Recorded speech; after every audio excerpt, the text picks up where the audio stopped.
What's going on, guys? This is going to be the last of the Legion walkthrough guide thingy videos against the Platinum AI. This one will be with Divine. I think Divine is an interesting one because you kind of lack much in terms of tank value on magic waves. Realistically, you struggle a lot because your tanks are Holy Avenger, which is more of a DPS unit than it is necessarily a full-blown tank. And Buckler, which Buckler is actually pretty solid. It's just the issue of getting through early game with it can be a little rough because you, again, don't have anything for 7 and 8. That being said, Elite Archer continues to get buffed. And so we're going to start Elite Archer. Elite Archer should be a pretty easy 5-worker start. And I think, realistically, the only start in this that I would recommend on a consistent basis, you could, theoretically, start Radiant Halo. It's done. I wouldn't personally do it, but people do it. People start Steed. Doesn't work very well because you just don't have anything for 1 and 2. So if you get saved on 1, you're probably going to leak 2. You can Buckler. Double Buckler is, I think, a Fiesta leak, as well as a Buckler upgraded to a Royal Guard is viable.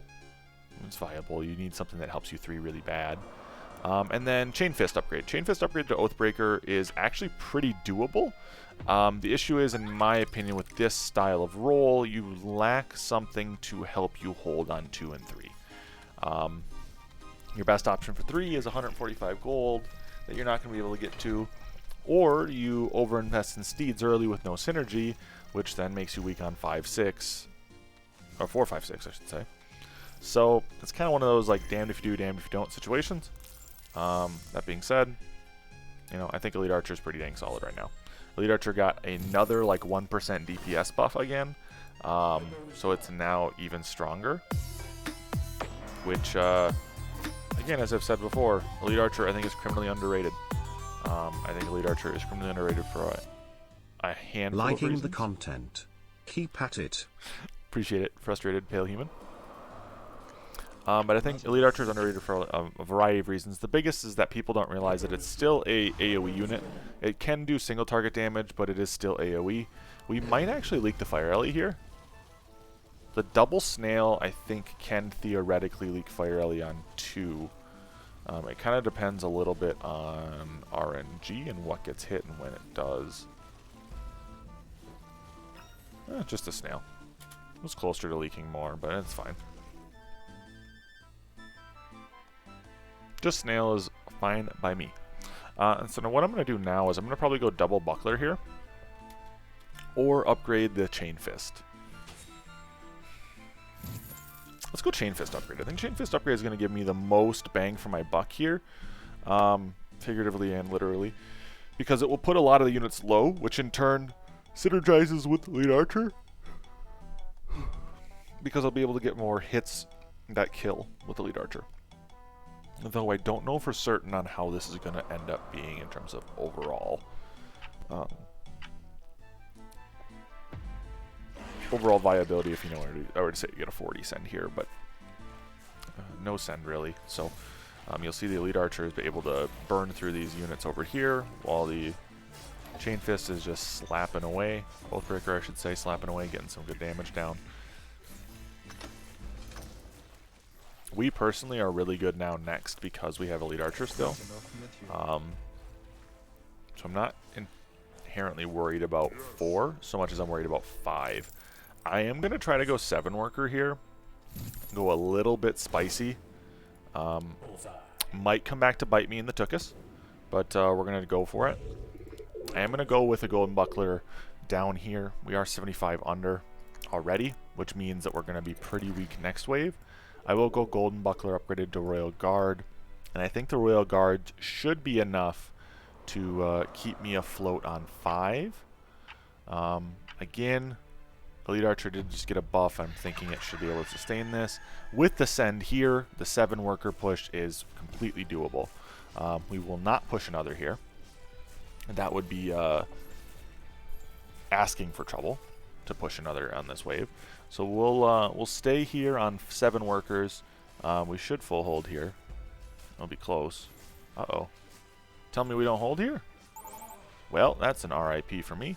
We got close. It's not a huge deal. We did push 7 workers, which probably isn't recommended.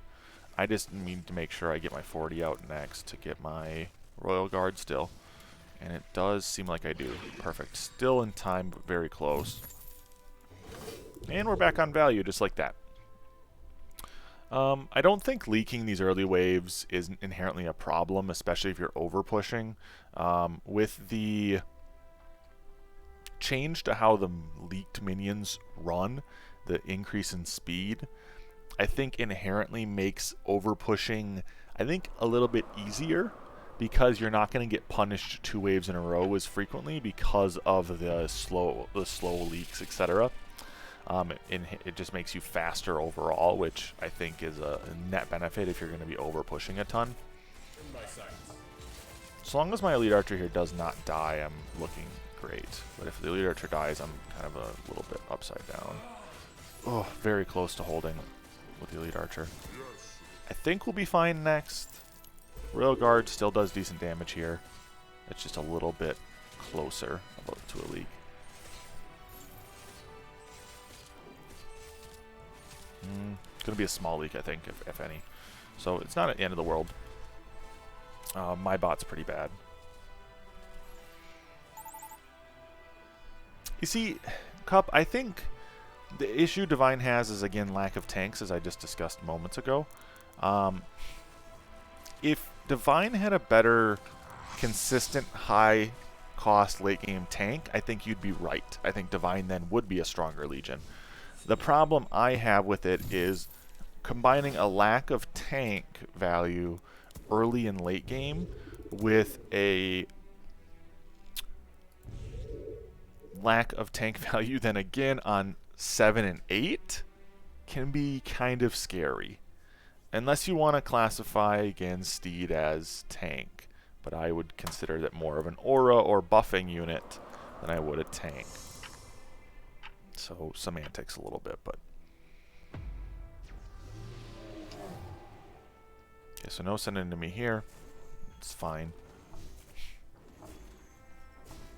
Now, next wave is going to be struggling. For us, I think.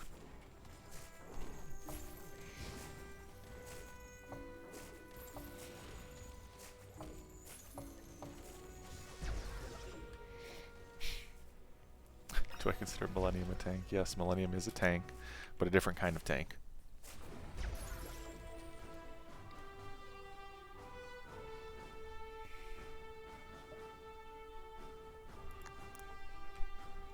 And you see, Cup, that's where I differ from you. I don't think any unit can just be a tank. I think inherently you have to take into account what the unit should be used for and how much health it just does have. And at the end of the day, Steeds really don't have that much health. 740 health, I mean, that puts them on par with a buckler, for Christ's sakes. And doesn't mean they're necessarily great. That being said, is it worth the sale and loss of 20 gold to get an Elite Archer here? I think so. We'll go for the Elite Archer upgrade here. Elite Archer into a Trinity Archer should mean that we have no problem on 7 and 8. The biggest issue is, though, with this type of build is that you have a lot of inherent weakness on 6. So you have to kind of be in a position to set up and cover yourself. If it wasn't for the fact that the enemy leaked pretty hard last wave, I don't think I would have been able to get Trinity Archer very easily, if at all. Double Brutes is a little bit rough for us. We do get quite a bit of the left-hand side of the wave killed really quickly with our Trinity Archer. But you'll see now getting -6 from the Brutes is brutal in terms of what we can really hold there. Again, lack of tank that we can reliantly trust there. Only a single Brute, probably hold that full. Double Brute, too much for us to handle. Too hot for us to handle, for sure. In this situation, a Steed upgraded to a Pegasus with a unit that it buffs, you can argue, yes, then for my teammate, that is inherently a tank. but I would not argue for the fact that in my situation currently, it is a tank.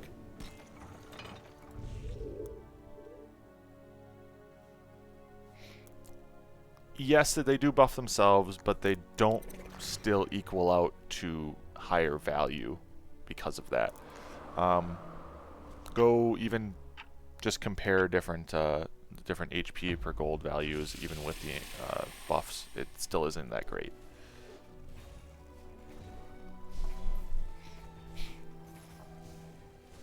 We went 10 workers there, which is, I don't want to say risky, but it's a lot of push. My bot went double crusher, so I realistically need to go 10.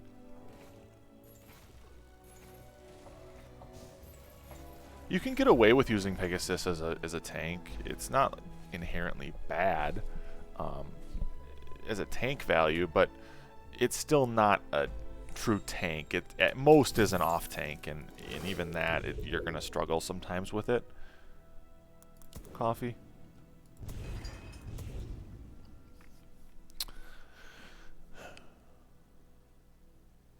I don't know if I hold here.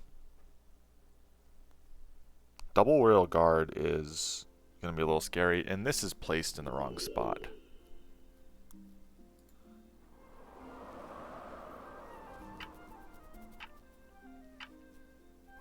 I needed to have this placed one higher, but it'll be fine.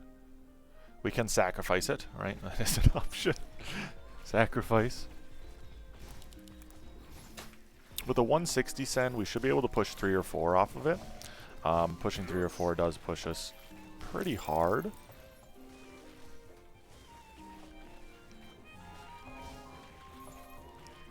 Looks like we are holding. Looks like we are holding. Okay, sweet. My teammate does get his bot, but my teammate looks like he is also leaking, which makes sense when he gets a 4 eyes on 9. I should hold the 4 eyes just because Trinity Archer is actually pretty strong against 4 eyes, but we'll see here. It'll be close.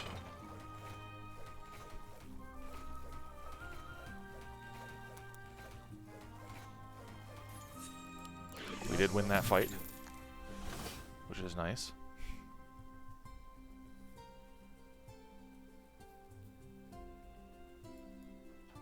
We're gonna go double sell and go Radiant Halo. But yes, you do rarely see Trinity Archer 1v1 of 4 eyes. It's not something that's very common, so it was kind of neat to see that there.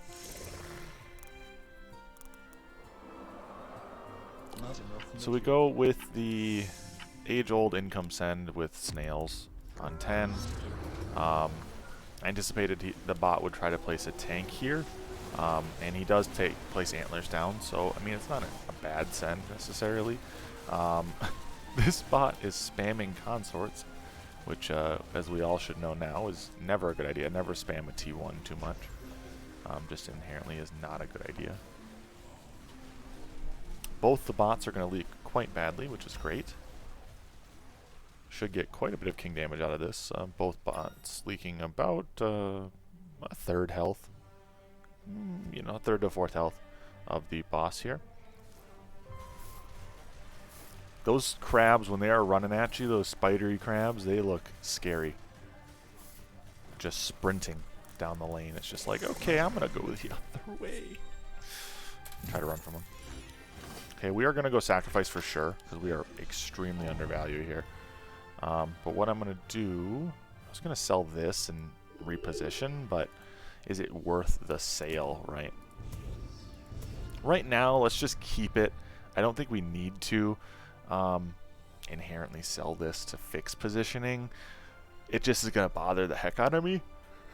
So in turn, we might eventually do it. Excuse me, guys, yawning all over the place.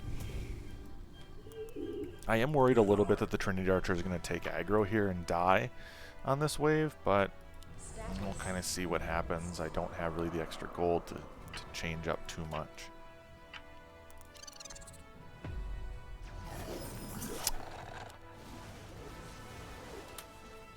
Well.